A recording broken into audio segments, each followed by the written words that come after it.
Chapter 14. My eyes follow the line of her finger up into the foliage above me.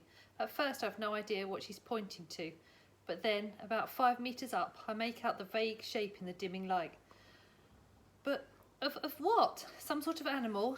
It looks about the size of a raccoon, but it hangs from the bottom of a branch, swaying ever so slightly.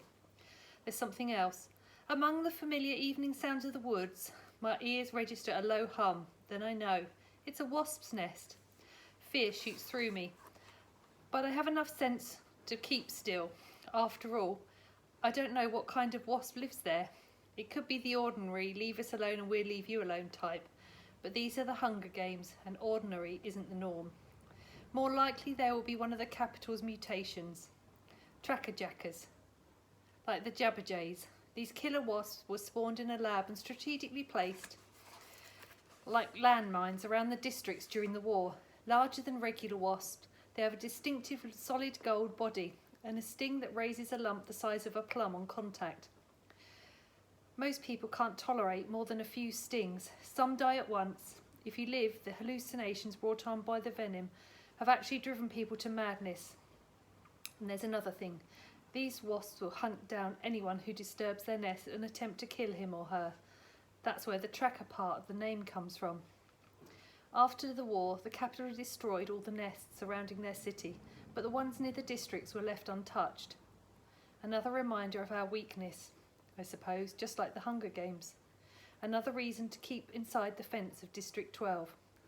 When Gail and I come across a chackerjacker nest, we immediately head in the opposite direction. So is that what hangs above me? I look back to Rue for help, but she's melted into her tree. Given my circumstances, I guess it doesn't matter what type of wasp's nest it is. I'm wounded and trapped. Darkness has given me a brief reprieve, but by the time the sun rises, the Couriers will have formulated a plan to kill me. There's no way they could do otherwise, after I've made them look so stupid. The nest may be the sole option I have left. If I can drop it down on them, I may be able to escape. But I'll risk my life in the process. Of course, I'll never be able to get in close enough to the actual nest to cut it free. I'll have to saw off the branch at the trunk and send the whole thing down. The serrated portion of my knife should be able to manage it, but can my hands, and will the vibration from the saw raise the swarm? And what if the Couriers figure out what I'm doing and move their camp? That would defeat the whole purpose. I realise the best chance I'll have to do the sawing without noticed will be during the anthem. That could be any time. I drag myself out of my bag, make sure my knife is secured in my belt, and begin to make my way up the tree. This in itself is dangerous, since the branches are becoming precariously thin, even for me. But I persevere. When I reach the limb that supports the nest, the humming becomes more distinctive. But it's oddly subdued, if these are trackerjackers. It's the smoke, I think. It sedated them. This was the one defence the rebels found to battle the wasps. The seal of the capital shines above me and the anthem blares out. It's now or never, I think, and begin to saw. Blisters burst on my right hand as I awkwardly drag the knife back and forth. Once I've got a groove, the work requires less effort, but is almost more than I can handle. I grit my teeth and saw away, occasionally glancing to the sky to register that there were no deaths today. That's all right. The audience will be sated seeing me injured and stuck in the tree and the pack below me. But the anthem's running out, and I'm only 3/4 of the way through the wood when the music ends, the sky goes dark, and I'm forced to stop. Now what? I could probably finish off the job by sense of feel, but that may not be the smartest plan. If the wasps are too groggy, if the nest catches on its way down, if I try to escape, this all could be a deadly waste of time. Better, I think, to sneak up here at dawn and send the nest into my enemies. In the faint light of the Couriers' torches, I inch back down to my fork to find the best surprise I've ever had. Sitting on my sleeping bag is a small plastic pot attached to a silver parachute. My first gift from a sponsor.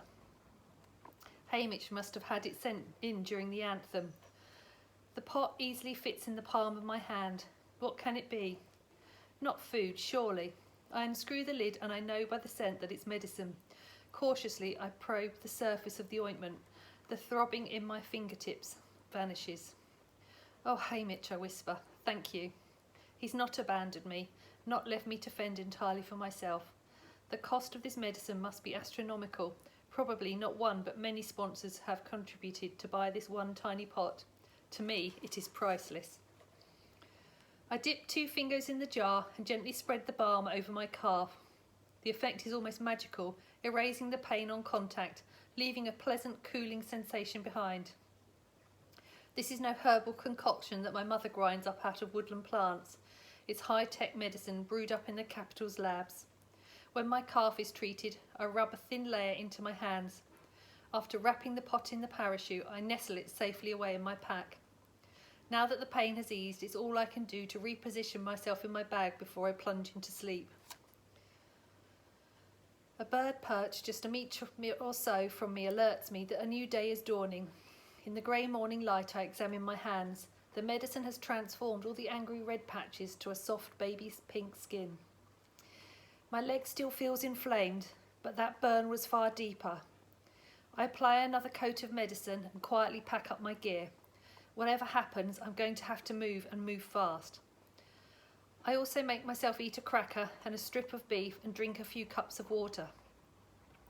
Almost nothing stayed in my stomach yesterday, and I'm already starting to feel the effects of hunger. Below me I can see the career pack and Peter asleep on the ground. By her position, leaning up against the trunk of the tree, I'd guess Glimmer was supposed to be on guard, but fatigue overcame her.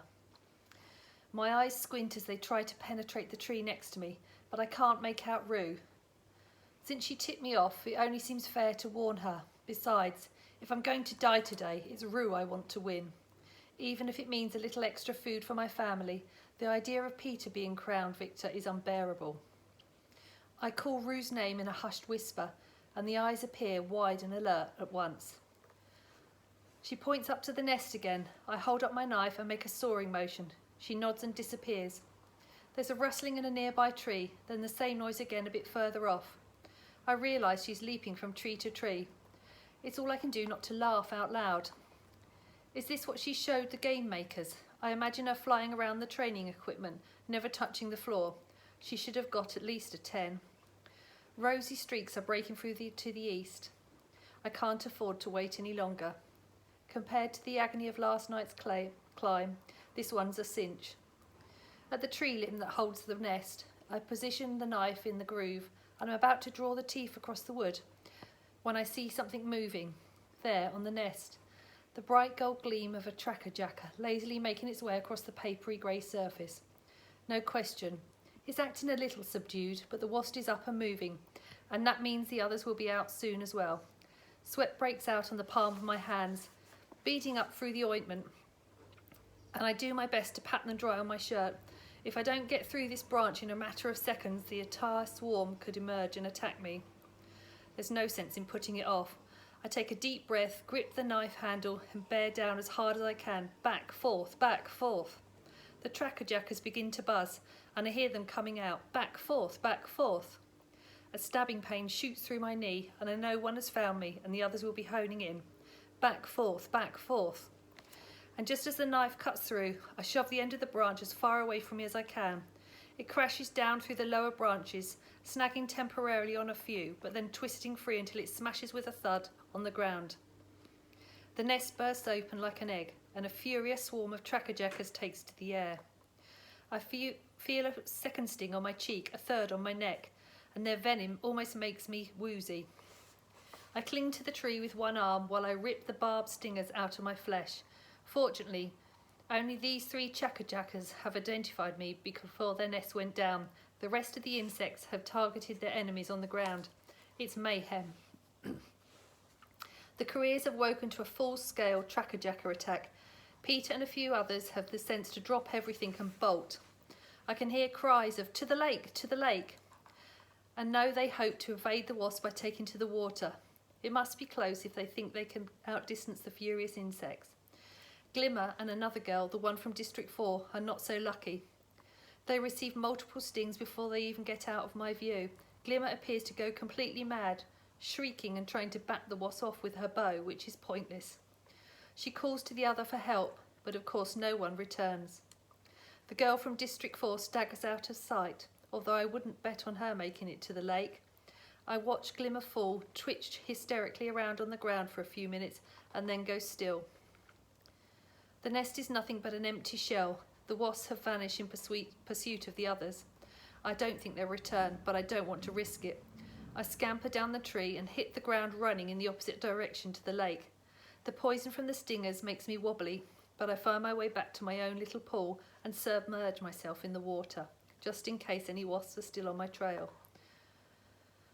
After about 5 minutes, I drag myself onto the rocks. People have not exaggerated the effects of the Trachyjacka's stings. Actually, the one on my knee is closer to an orange than a plum in size. A foul-smelling green liquid oozes from the places where I pulled out the stingers. The swelling, the pain, the ooze. Watching Glimmer twitching to death on the ground, it's a lot to handle before the sun has even cleared the horizon. I don't want to think about what Glimmer must have looked like now. Her body disfigured, her swollen fingers stiffening around the bow. The bow! Somewhere in my befuddled mind, one thought connects to another, and I'm on my feet, teetering through the trees back to Glimmer. The bow, the arrows, I must get them. I haven't heard the cannons fire yet, so perhaps Glimmer is in some sort of coma, her heart still struggling against the wasp venom. But once it stops and the cannon signals her death, a hovercraft will remove her and retrieve her body, taking the only bow and sheath of arrows I've seen out of the games. For good. And I refuse to let them slip through my fingers again. I reach Glimmer just as the cannon fires. The Trachyjackas have vanished. This girl, so breathtakingly beautiful in her golden dress the night of the interviews, is unrecognisable. Her features eradicated, her limbs 3 times their normal size. The stinger lumps have begun to explode, spewing putrid green liquid around her. I have to break several of what used to be her fingers with a stone to free the bow. The sheath of arrows is pinned under her back. I try to roll over her body by pulling on one arm, but the flesh disintegrates in my hand, and I fall back on the ground. Is this real, or have the hallucinations begun? I squeeze my eyes tight shut and try to breathe through my mouth, ordering myself not to be sick. Breakfast must stay down. It might be days before I can hunt again. A second cannon fires, and I'm guessing the girl from District 4 has just died. I hear the bird fall silent, and then one giving the warning call, which means a hovercraft is about to appear. Confused, I think it's for Glimmer, although this doesn't quite make sense, because I'm still in the picture, still fighting for the arrows. I lurch back onto my knees, and the trees around me begin to spin in circles. In the middle of the sky, I spot the hovercraft. I throw myself over Glimmer's body as if to protect it, but then I see the girl from District 4 being lifted into the air and vanishing. Do this, I command myself. Clenching my jaw, I dig my hands under Glimmer's body, get a hold of what must be her rib cage, and force her onto her stomach. I can't help it. I'm hyperventilating now. The whole thing is so nightmarish, and I'm losing my grasp on what's real. I tug on the silver sheath of arrows, but it's caught on something, her shoulder blade, something, and finally yank it free. I've just encircled the sheath with my arms when I hear footsteps, several pairs, coming through the underbrush, and I realise the careers have come back. They've come back to kill me or get their weapons or both, but it's too late to run. I pull a slimy arrow from the sheath and try to position it on the bowstring, but instead of 1 string I can see 3, and the stench from the strings is so repulsive. I can't do it. I can't do it. I can't do it. I'm helpless as the first hunter crashes through the trees, spear lifted, poised to throw. The shock on Peter's face makes no sense to me. I wait for the blow. Instead, his arms drop to his side. "What are you still doing here?" he hisses at me. I stare on uncomprehendingly as a trickle of water drips off a sting under his ear. His whole body starts sparkling as if he's been dipped in dew. "Are you mad?" He's prodding me with the shaft of the spear. "Get up! Get up!" I rise, but he's still pushing at me. What is going on? He shoves me away from him hard. "Run!" he screams. "Run!" Behind him, Cato slashes his way through the brush. He's sparkling wet too, and badly stung under one eye. I catch the gleam of sunlight on his sword and do as Peter says, holding tightly to my bow and arrow, banging into the trees that appear out of nowhere, tripping and falling as I try to keep my balance, back past my pool and into unfamiliar woods. The world begins to bend in alarming ways.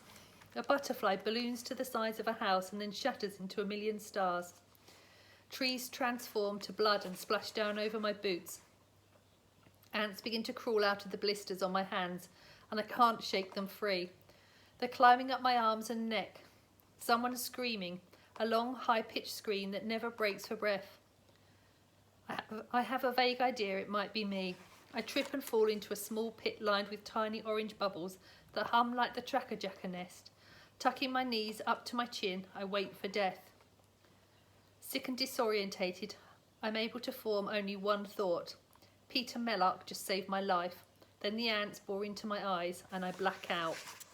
Chapter 15.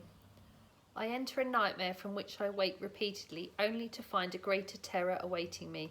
All the things I dread most, all the things I dread for others, manifest in such vivid detail. I can't help but believe they're real. Each time I wake, I think, at last, this is over. But it isn't. It's only the beginning of a new chapter of torture. How many ways do I watch Prim die, relive my father's last moments, feel my own body ripped apart? This is the nature of the tracker-jacker venom, so carefully created to target the place where fear lives in your brain. When I finally do come to my senses, I lie still, waiting for the next onslaught of imagery. But eventually I accept that the poison must have finally worked its way out of my system, leaving my body racked and feeble. I'm still lying on my side, locked in the fetal position. I lift a hand to my eyes to find them sound, untouched by ants that never existed. Simply stretching out my limbs requires an enormous effort. So many parts of me hurt, it doesn't seem worthwhile making an inventory of them. Very, very slowly, I manage to sit up. I'm in a shallow hole, not filled with the humming orange bubbles of my hallucination, but with old dead leaves. My clothing's damp, but I don't know whether pond water, dew, rain or sweat is the cause. For a long time, all I can do is take tiny sips from my bottle and watch a beetle crawl up the side of a honeysuckle bush. How long have I been out? It was the morning when I lost reason. Now it's afternoon. But the stiffness in my joints suggests more than a day has passed, even two possibly. If so, I'll have no way of knowing which tribute survived that tracker-jacker attack. Not Glimmer or the girl from District 4. But there was the boy from District 1, both tributes from District 2 and Peter. Did they die from the stings? Certainly if they lived, their last days must have been as horrid as my own. And what about Rue? She's so small, it wouldn't take much venom to do her in. But then again, the tracker-jackers would have had to catch her, and she had a good head start. A foul, rotten taste pervades my mouth, and the water has little effect on it. I drag myself over to the honeysuckle bush and pluck a flower. I gently pull the stamen through the blossom and set the drops of nectar on my tongue. The sweetness spreads through my mouth, down my throat, warming my veins with memories of summer and my home woods and Gail's presence beside me. For some reason, our discussion from that last morning comes back to me. We could do it, you know. What? Leave the district, run off, live in the woods, you and I. We could make it. And suddenly I'm not thinking of Gail, but of Peter. And Peter, he saved my life, I think, because by the time we met up, I couldn't tell what was real and what the tracker-jacker venom had caused me to imagine. But if he did, and my instincts tell me he did, what for? Is he simply working the lover boy angle he initiated at the interview? Or was he actually trying to protect me? And if he has, what was he doing with those careers in the first place? None of it makes sense. I wonder what Gail made of the incident for a moment, and then I push the whole thing out of my mind, because for some reason Gail and Peter do not coexist well together in my thoughts. So I focus in on the one really good thing that's happened since I landed in the arena.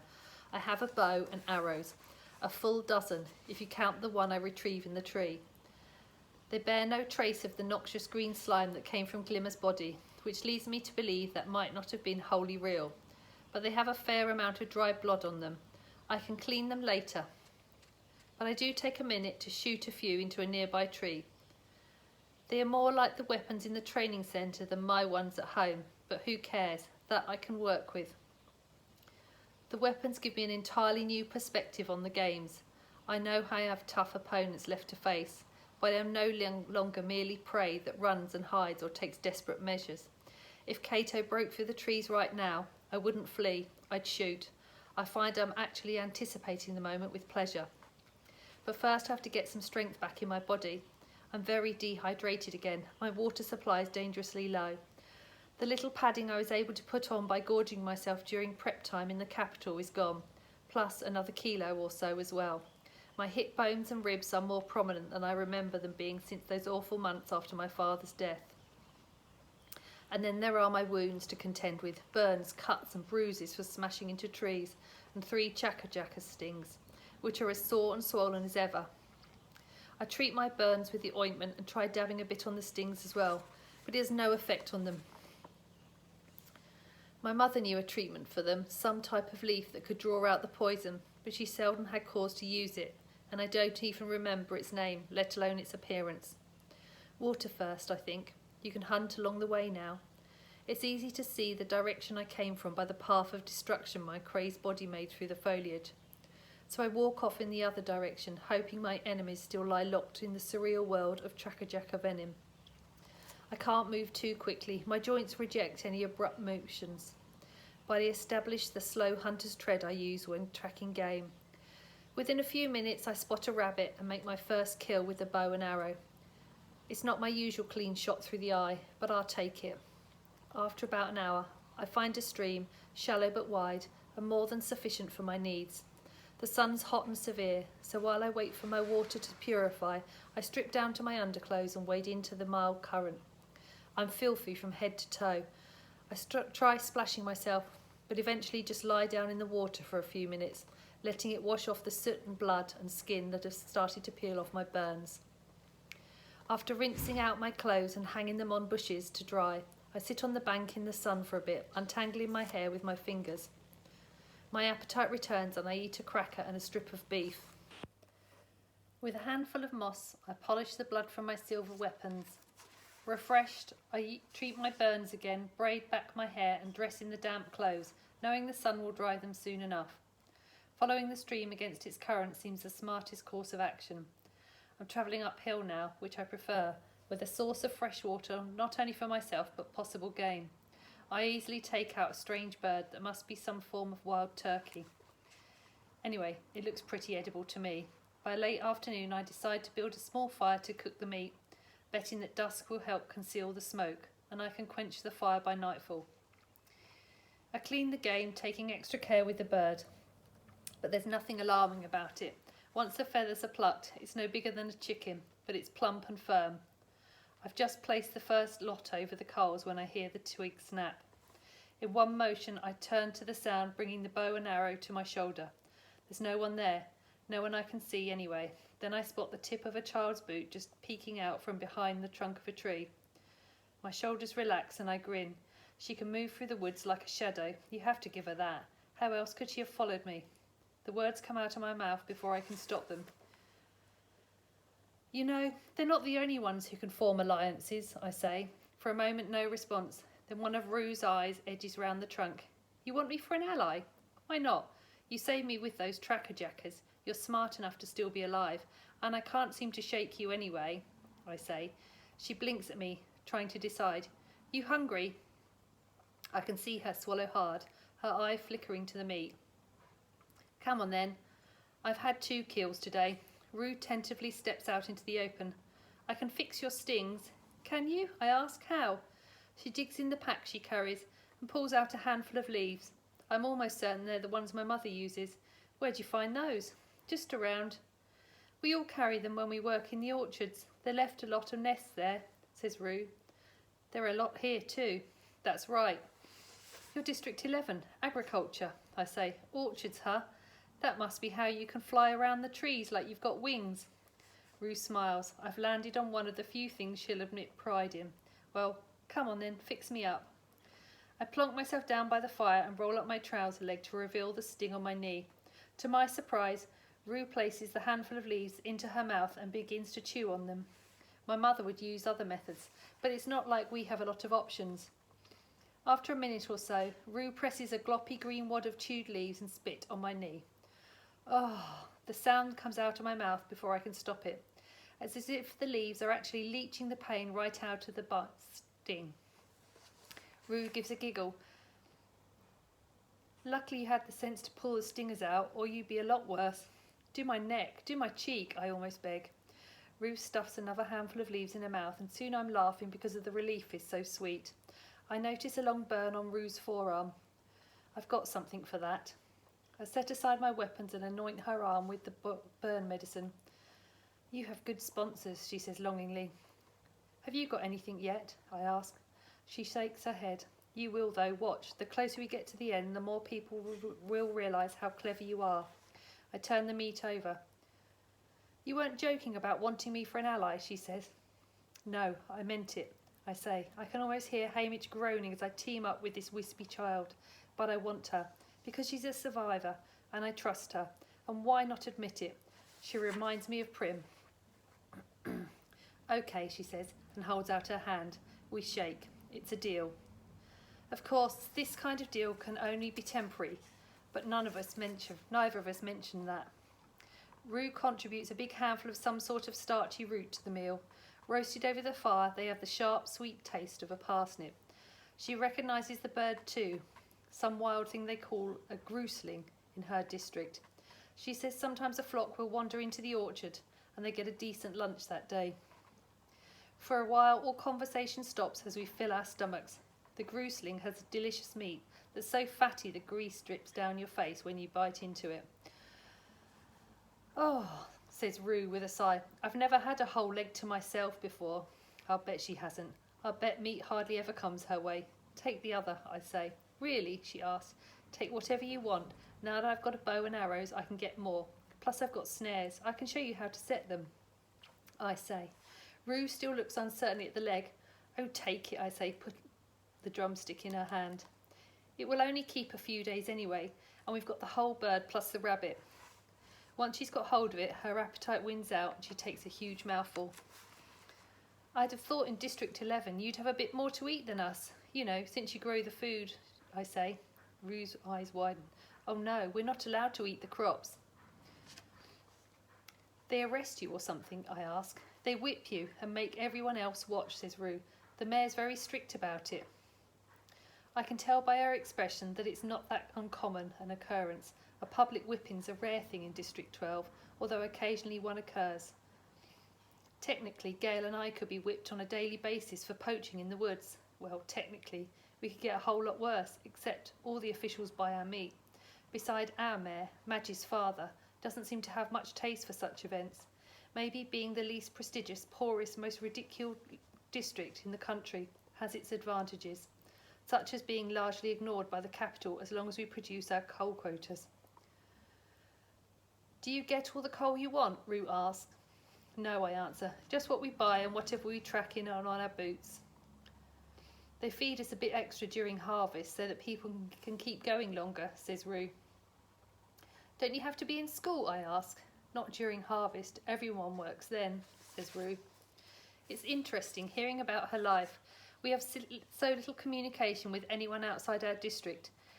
In fact, I wonder if the game makers are blocking out our conversation, because even though the information seems harmless, they don't want people in different districts to know about one another. At Rue's suggestion, we lay out all our food to plan ahead. She's seen most of mine, but I add the last couple of crackers and beef strips to the pile. She's gathered quite a collection of roots, nuts, greens, and even some berries. I roll an unfamiliar berry in my fingers. You sure this is safe? Oh yes, we have them back home. I've been eating them for days, she says, popping a handful in her mouth. I tentatively bite into one, and it's as good as our blackberries. Taking Rue on as an ally seems a better choice all the time. We divide up our food supplies, so in case we're separated, we'll both be set for a few days. Apart from the food, Rue has a small water skin, a homemade slingshot, and an extra pair of socks. She also has a sharp shard of rock she uses as a knife. I know it's not much, she says, as if embarrassed, but I had to get away from the cornucopia fast. You did just right, I say. When I spread out my gear, she gasps a little when she sees the sunglasses. How did you get those? She asks. In my pack. They've been useless so far. They don't block the sun and they make it harder to see, I say with a shrug. These aren't for sun, they're for darkness, exclaims Rue. Sometimes when we harvest through the night, they'll pass out a few pairs to those of us highest in the trees, where the torchlight doesn't reach. One time this boy Martin tried to keep his pair, hid them in his trousers. They killed him on the spot. They killed a boy for taking these, I say. Yes, and everyone knew he was no danger. Martin wasn't right in the head. I mean, he still acted like a 3-year-old. He just wanted the glasses to play with, says Rue.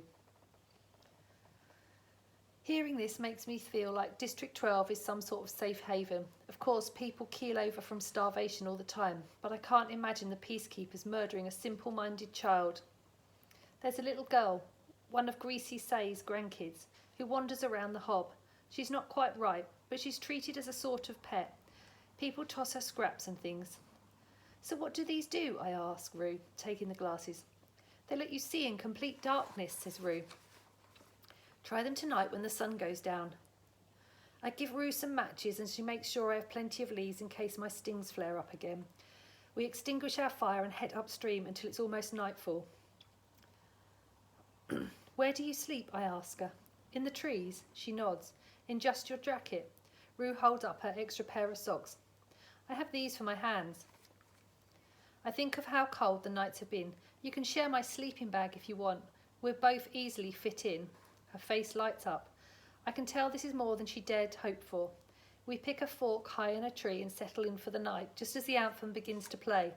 There were no deaths today. Rue, I only woke up today. How many nights did I miss? The anthem should block out her words, but still I whisper. I even take the precaution of covering my lips with my hand. I don't want the audience to know what I'm planning to tell her about Peter. Taking a cue from me, she does the same. 2, she says. The girls from District 1 and 4 are dead. There's 10 of us left.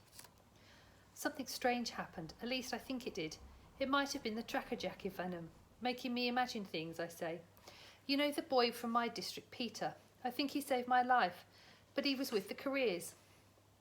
He's not with them now, she says. I've spied on their base camp by the lake. They made it back there before they collapsed from the stingers, but he's not there. Maybe he did save you and had to run. I don't answer. If in fact Peter did save me, I'm in his debt again, and this can't be paid back. If he did, it was all probably just part of his act, you know, to make people think he's in love with me. Oh, said Rue thoughtfully. I didn't think that was an act. Of course it is, I say. He worked it out with our mentor. The anthem ends and the sky goes dark. Let's try out these glasses. I pull out the glasses and slip them on. Rue wasn't kidding. I can see everything from the trees, leaves on the trees to a skunk strolling through the bushes a good 15 metres away. I could kill it from here if I had a mind to. I could kill anyone. I wonder who else got a pair of these, I say. The Careers have 2 pairs, but they've got everything down by the lake, and they're so strong. We're strong too, I say, just in a different way. You are. You can shoot. What can I do? You can feed yourself. Can they? I ask. They don't need to. They have all those supplies, Rue said. Say they didn't. Say the supplies were gone. How long would they last? I mean, it's the Hunger Games, right?